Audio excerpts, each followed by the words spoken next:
Kryeministrja italiane Giorgia Meloni ka vendosur që të nxjerrë në Ankand dhuratat e marra nga liderët e huaj gjatë vizitave zyrtare jashtë vendit. Ndër dhuratat që do të shiten është edhe shalli që ja dhuroi kryeministri shqiptar Edi Rama për ditëlindjen e 48 të saj. Ligji i ndalon që presidenti atë mbaj për vete. Dhuratat me vlerë mbi 300 euro, ndaj ato do të dalin në shitje për publikun. Vlera totale e dhuratave arrin rreth 800.000 euro sipas mediave italiane.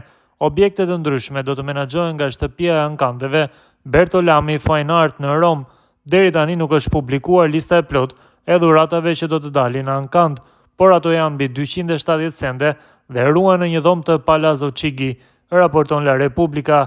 Dhurata e parë daton nga G20 në Bali në vitin 2022 dhe ishte një veshje tradicionale e grave të Kerala, dhurat nga presidenti indian Narendra Modi. Midis dhuratave të tjera është një statuj prej përlure nga deputeti Michele Emiliano.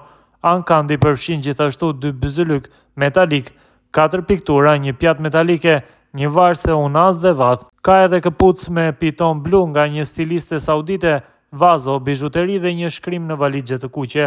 Dhuratat përfshin gjithashtu tapete nga Libia dhe vendet e tjera arabe, një komplet çaj prej porcelani dhuruar nga Viktor Orban dhe një ciotol qeramike nga Joe Biden. Kostumi tradicional që ju dhurua nga ish kryeministri rumun Marcel Ciolacu është gjithashtu pjesë e Ankandit.